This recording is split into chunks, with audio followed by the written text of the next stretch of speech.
Ladies and gentlemen, welcome back to the channel, and today we're going to be giving my impressions of Call of Duty Vanguard based on what we've seen so far from the multiplayer reveal, as well as the live streams that were done by content creators such as COD and Espresso, and of course all the different videos I've been watching of all the different creators that were able to play the beta early, and therefore post their opinions of it on YouTube and talk about it on Twitch, and just give you guys my thoughts and feedback on the game in general.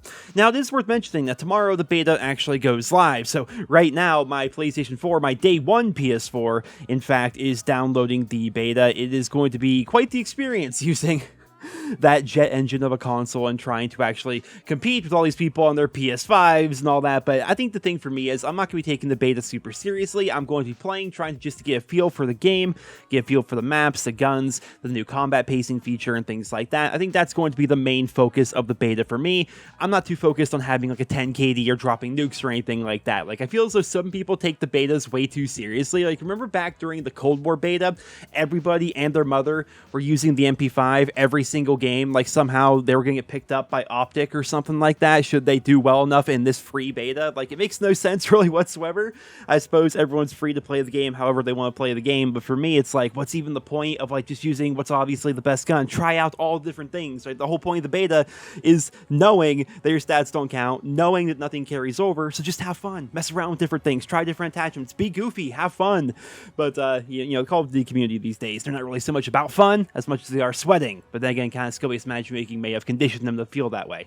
But regardless, let's go ahead and talk about the game here. And just real quick, there's not going to be very much Vanguard footage here in this video. It's mostly going to be Cold War stuff because I did not play the game early. I have no ties to Activision. I'm not part of their creator program or anything like that, so I don't have footage of the game. But again, the beta is going to be starting tomorrow, so we'll see how things play out once I can actually play the game. But for right now, Cold War footage. So let's break this down into the good and the bad so far, based on what we know going into the beta. I would say at the very top of the list for me would be the combat pacing feature. This actually sounds pretty incredible. So based on what we know so far, the combat pacing feature is essentially going to add 3 different categories essentially for every game mode in the game. So team deathmatch, domination, kill confirm, so on and so forth. There's going to be team deathmatch tactical, which is going to be like 6v6, and there's going to be team deathmatch blitz, I think it's called, which is going to be like 24 on 24 or something obscene like that. And there's going to be another category that's like 10 on 10 or 14 on 14 or something like that. It's all going to be on the standard 6v6 maps. That sounds awesome to me, right? So I have no problem. You guys know me, I'm like the biggest advocate in the world for like normal traditional 6v6 multiplayer. I have no problem in the world with more people in the game, right? I love Ground War. I used to play Ground War all the time back in like Modern Warfare 2, Black Ops 1, back when it was like 9 on 9. There's nothing wrong with having more than 6 players. What's wrong for me is game modes like Fireteam Dirty Bomb, where it's like this weird mode on maps that are specifically designed for that weird mode, and you're dropping in via a parachute, and it's not COD at that point, right? And the same is true in Modern Warfare 2019 with their Ground War mode. Now, don't get me wrong, some people enjoyed that mode, but those were maps that were not designed for normal multiplayer, and there were freaking tanks and jeeps and vehicles and stuff on those maps. That's also not what we want when it comes to like normal traditional COD. What's interesting about combat pacing is the maps are designed for 6v6 as well as these other game modes, but we're only going to be playing on those normal traditional maps. So it was confirmed by Sledgehammer Games that the World at War maps Dome and Castle are going to be returning for this year, which is awesome. That's another thing that's going to be in the good category. But as a result of that, we can now play something like 14 on 14 on Castle. And that's going to be pretty cool if you ask me, because we're not playing on a map that's going to be dropping us in via parachute. We're not playing Castle with tanks and jeeps. No, we're just playing Castle, but with a lot more people.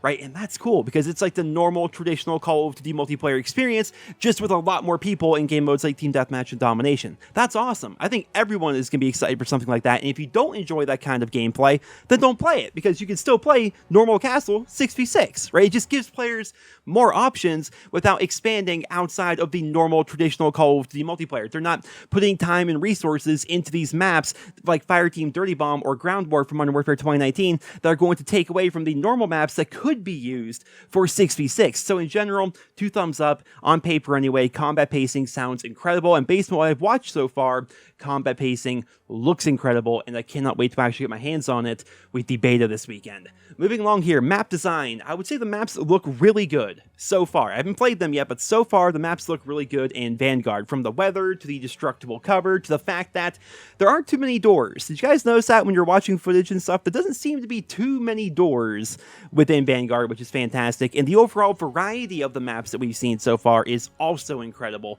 That's one of the things I talked about right when they announced that the game was going to be spanning across like all different aspects of World War II. I said that it's going to be really good for the game at launch because we're going to have multiplayer maps that are going to be set in the Pacific, and in Russia, and in Germany, and in France, and basically just all around the world, North Africa even, right? And we're seeing that even with the beta maps, and the same is also true of the weaponry. Back during the launch of the original Call of Duty World War II, everything was basically either German or American, with a couple Russian weapons thrown in there, right? Well, now we have all that stuff just spanning across the entirety of the globe right there at launch. That is very good, and just based on the map design itself, I mean, again, there's some elevation to it, there's not too many doors, there are some windows, but there's not like a ridiculous amount of cover everywhere, there's not a ridiculous amount of rubble, or just things being placed there to make the maps, you know, full of safe spaces and things like that. Just from the outside looking in, the map design does look pretty good, and I'm interested to see if my opinion's going to change once I can actually play the maps for myself when the beta goes live tomorrow. Next up on the good category, we have the weapons. I mean, so far we have combat pacing, we've got the maps, now we're talking about the weapons. The time to kill does look good in my opinion. It looks somewhere between Modern Warfare 2019 and Cold War, which I say is a good compromise. I mean, you don't want it to be too fast, you don't want it to be too slow. It looks like it's right there in the middle. It's going to be faster than Cold War for sure, which is going to be a bit of an adjustment, I would say, for a lot of us, but the time to kill doesn't look horrible. Recoil is definitely back on the menu, with the exception of a couple of weapons, like, for example, the STG. When you fully kit out that gun, it doesn't really kick at all. It's like the ACR of this game, which I have a feeling the STG is going to be by far the most used weapon during the beta, and possibly during the launch of the game, but we'll have to see how that plays out.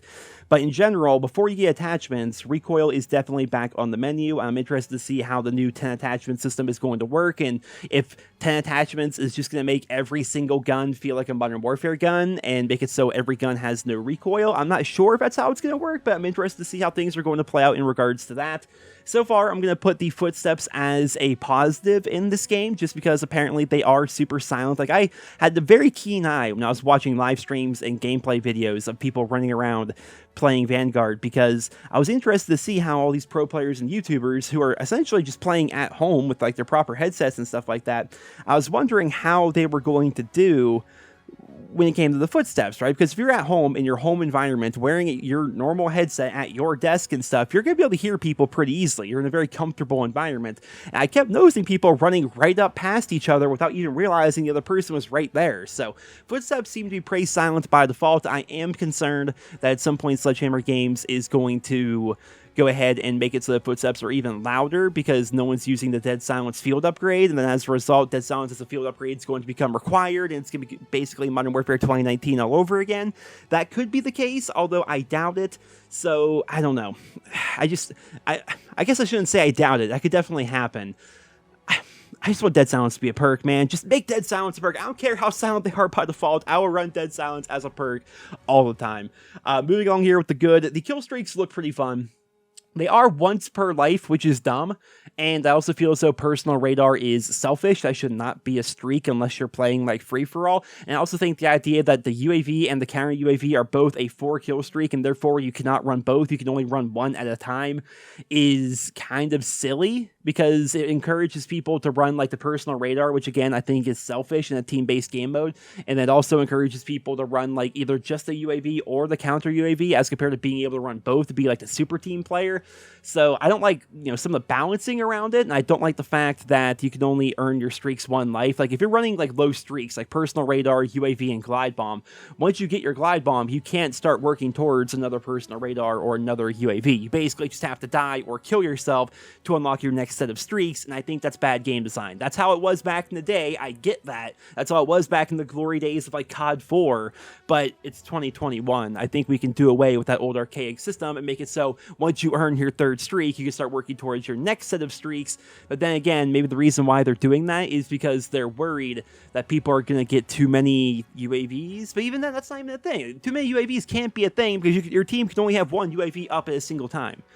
So I don't know. I don't know what the reasoning is behind that. I would love for Sledgehammer to give us some clarification on that. But so far, the streaks themselves look pretty fun, especially in those combat pacing game modes where you can possibly get like a 6-man with your glide bomb and things like that. That sounds cool. And I hope that the what is it called? I'm sorry. I'm so foggy brained right now. The fighter pilot. I hope the fighter pilot from World War II comes back, because that was a very fun kill streak. And the final thing I'm going to have here in the good category is going to be 16 maps at launch. You guys know me. 16 maps at launch that are going to be based for 6v6 as well as the combat pacing. That is going to be fantastic. They're bringing back Castle. They're bringing back Dome from World at War for the first time in like 13 years. That is awesome. Super happy about that. But with all the good out of the way, ladies and gentlemen, let's go ahead and talk about the bad. Actually, not a whole lot of bad here, but there are some things that kind of annoy me. You have the respawn delay in all game modes, and at first I'm like, that is going to bother me beyond all belief. I'm never going to be able to focus in, because I hated in Modern Warfare 2019 how every time you died, you had to do that stupid respawn where you had to zoom back into the map, then you had to respawn, then run, out your spawn and do your thing. I hated that. I hated it so much, but the thing is, looking back at footage, it's one of those things that kind of you just forget about, I guess. Black Ops 4 had a pretty similar thing, where you had to see like the minimap or whatever before you respawned in Black Ops 4. And that took about the same amount of time as this respawn delay that we see here in Vanguard. So, it's not the worst thing in the world. I'm just saying, like, why is it there? Like, why? Just remove it. Why is it there? Do we need a respawn delay in Domination, even if it's only like half a second or 1 second or whatever? I don't think we do, but it's there anyway. Maybe that 1 second there is there to, hopefully make it so people don't get spawn trapped, and it gives the game just that extra little bit longer for it to try to detect a proper safe spawn. I don't know. But the respawn delay does bother me.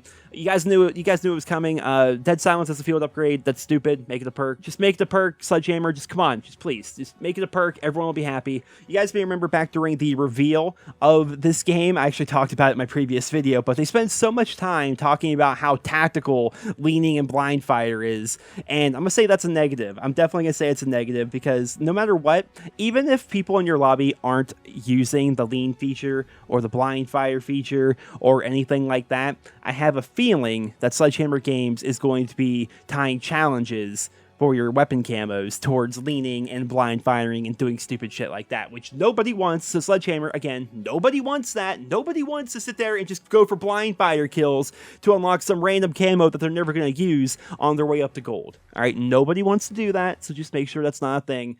And another downside is we've seen some footage of the challenge system from Modern Warfare essentially returning. Remember back in Modern Warfare, whereas compared to like just doing calling card challenges, you would do challenges, you'd have to like activate a mission essentially, and that's how you did your challenges. Well, it looks like the same thing is going to be returning for Vanguard, and that's also a thing that I feel as though nobody wants. Like, if you're somebody who actually grinds challenges and grinds 100%er and things like that, then chances are you're the kind of person that does not want to have the old mission system return, and rather you just have normal challenges like we've always had within the Call of Duty franchise. But those are just a couple of the downsides that I saw. I mean, in general, based on what we've seen so far and from the reviews I've watched and read from other content creators and news media, it seems like Vanguard is getting a lot of positive press right now. Now, of course, you can take that with a grain of salt, because these people do have a working relationship with Activision, therefore they may not be as critical of the game as they may want to be as a result of them getting special treatment from Activision.